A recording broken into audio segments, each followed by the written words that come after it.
ભારત અને પાકિસ્તાનના તણાવની વચ્ચે સોશિયલ મીડિયા ઉપર કેટલાક મીમ્સ વાયરલ થઈ રહ્યા છે તો સોશિયલ મીડિયા ઉપર કેટલાક જે અભિનેતાઓ છે એ ટ્રોલ થઈ રહ્યા છે। જો કે આ તમામની વચ્ચે છેલ્લા કેટલાક દિવસોથી એ નજર હતી કે ભારતની અંદર રહીને કેટલાક એ અભિનેતાઓ એ સુપરસ્ટાર એ કોઈ કેમ ભારત અને પાકિસ્તાનની તણાવભરી પરિસ્થિતિની વચ્ચે સોશિયલ મીડિયાની અંદર ટ્વીટ નથી કરતા કે પછી સોશિયલ મીડિયાના માધ્યમથી કોઈ મેસેજ નથી આપી રહ્યા। જો કે કેટલાક એવા અભિનેતાઓ છે કે જે ડે ટુ ડે ભારતીય સેનાનો જુસ્સો વધારવા માટે સોશિયલ મીડિયા ઉપર ટ્વીટ કરી રહ્યા છે, જેમાં અમિતાભ બચ્ચન હોય, અક્ષય કુમાર હોય કે પછી એ સાઉથના કોઈ સુપરસ્ટાર હોય। પરંતુ આ તમામની વચ્ચે હવે સોશિયલ મીડિયાની અંદર ચર્ચા થઈ રહી છે સલમાન ખાનની। નમસ્કાર, આપ જોઈ રહ્યા છો ન્યૂઝ રૂમને, આપની સાથે હું છું પ્રદીપ।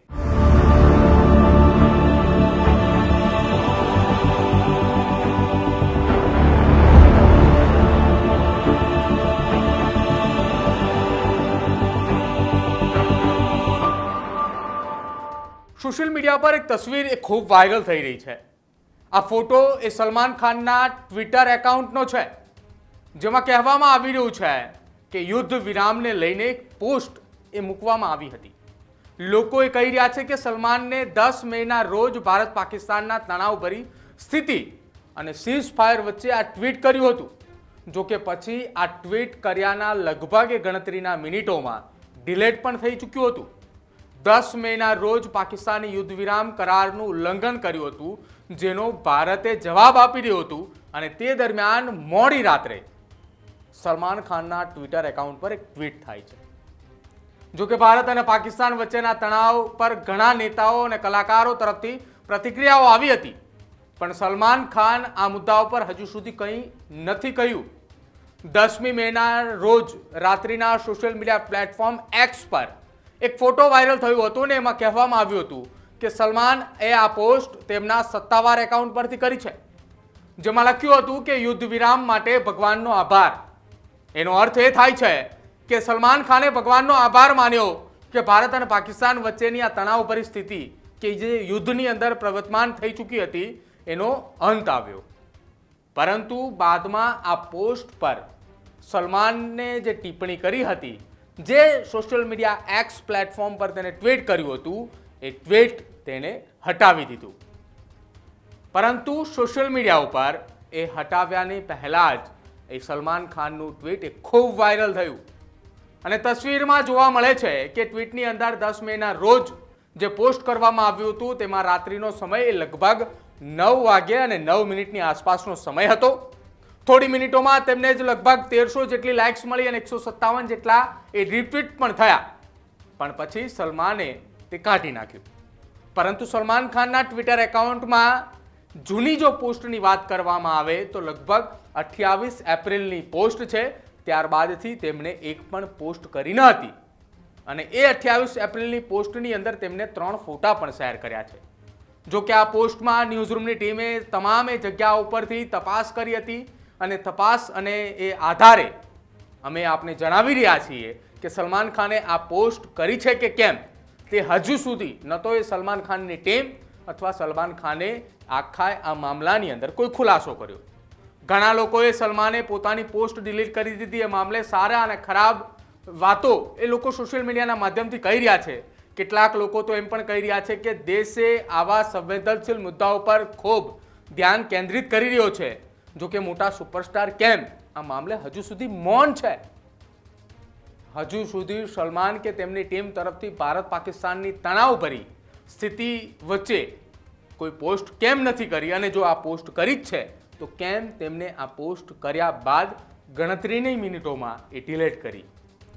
લોકો એમ પણ કહી રહ્યા છે કે તેમણે ઓપરેશન સિંદૂરના સમર્થનમાં પોસ્ટ કેમ ન કરી, કેમ 7 તારીખથી લઈને 10 તારીખ સુધી કે જ્યાં સુધી ઓપરેશન સિંદૂર ચાલ્યું ત્યાં સુધી તેમની ટીમ અથવા તેમના દ્વારા કોઈ નિવેદન કે કોઈ ટ્વીટ અથવા તો સોશિયલ મીડિયા ઉપર કેમ કોઈ ફોટો શેર ના કર્યો, અને જ્યારે હવે યુદ્ધ વિરામ પર તેઓ પ્રતિક્રિયા કેમ આપી રહ્યા છે તેને લઈને સોશિયલ મીડિયા ઉપર તેમની સામે અનેક સવાલો ઉઠી રહ્યા હતા, અને કદાચ એવું જ માનવામાં આવી રહ્યું છે એક રિપોર્ટ પ્રમાણે કે સલમાન ખાનની એ સોશિયલ મીડિયાના માધ્યમથી કરેલા ટ્વીટ બાદ જે 157 જેટલા રીટ્વીટ થયા હતા, એ રીટ્વીટની સાથે સાથે કેટલાક જે ટ્વીટની અંદર સલમાન ખાન અને કમેન્ટની અંદર જે તેમને વળતો પ્રત્યુત્તર મળ્યો હતો એ જવાબની અંદર કેટલાક લોકો એમ પણ કહ્યું હતું કે કેમ અત્યાર સુધી ઓપરેશન સિંદૂરને લઈને ન બોલ્યા, જેના કારણે કદાચ આ સોશિયલ મીડિયાની ટ્વીટ જે એક્સ પર કરવામાં આવી હતી એ ડિલીટ થઈ છે.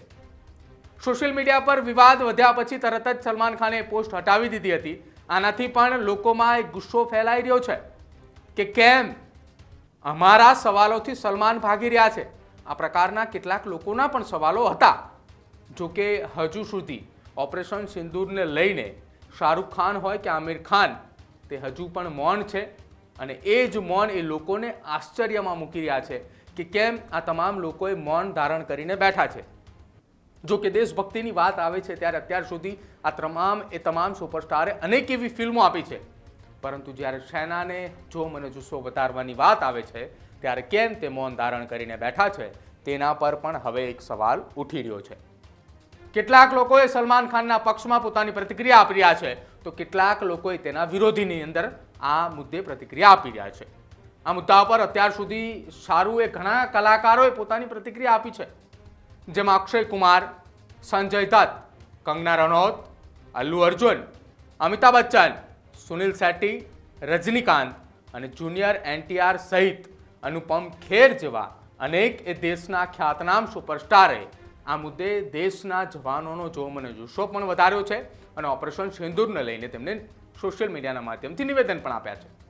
ઘણા બધા લોકોએ તો એવું પણ કહ્યું છે કે તેમને દેશની સેના પર ગર્વ છે અને દેશની સેના અને સરકાર આ આતંકનો અંત લાવશે અને સાથે જ સેના ગમે તે પગલાં લે, દેશની સરકાર ગમે તે પગલાં લે, દેશના લોકોએ તમામ લોકો સેના અને સરકારની સાથે છે. જો કે આ મુદ્દે સલમાન ખાન એ બાકીના કાર્યક્ષેત્રની જ્યારે વાત કરવામાં આવે તો ટૂંક સમયમાં જ તેઓ અપૂર્વ લાખાનિયાની વોર થ્રિલર ફિલ્મની અંદર તેઓ જોવા મળશે. ગલવાન ખીણ પર આધારિત ફિલ્મની અંદર પણ તેઓ આગામી સમયની અંદર કામ શરૂ કરવાના છે. આ પ્રકારની એ માહિતી મળી રહી છે. જો કે આ બંને ફિલ્મોની માહિતીની સાથે સાથે અત્યારે સલમાન ખાનની ચર્ચા એ ઓપરેશન સિંદૂર અને સાથે ભારત અને પાકિસ્તાનની વચ્ચે તણાવભરી પરિસ્થિતિની અંદર નિર્માણ થયેલી આ સ્થિતિને લઈને તમારું શું માનવું છે? કેમ કે સલમાન ખાને એક પોસ્ટ કરી અને એ કર્યા બાદ ગણતરીના મિનિટોમાં ડિલીટ પણ કરી, જેના કારણે દેશની અંદર કેટલાક તેમના જ ચાહક વર્ગની અંદર ગુસ્સો પણ જોવા મળી રહ્યો છે, તો કેટલાક ચાહક વર્ગો એ તેમને સામે ટીકા અને ટિપ્પણીઓ પણ કરી રહ્યા છે. એક તરફ સોશિયલ મીડિયાની અંદર ભારત પાકિસ્તાનના યુદ્ધને લઈને મીમ્સ વાયરલ થઈ રહ્યા છે અને બીજી તરફ દેશની અંદર જ દેશના જ સુપરસ્ટારોની સામે આ પ્રકારનો વિરોધ ચાલી રહ્યો છે. આપનો અભિપ્રાય અમારા કમેન્ટ સેક્શનની અંદર જરૂર જણાવજો. અમારા અહેવાલને લઈને આપનું શું માનવું છે તે પણ ખાસ અમારા કમેન્ટ સેક્શનની અંદર જરૂર જણાવજો. જોતા રહેજો ન્યૂઝરૂમ. નમસ્કાર.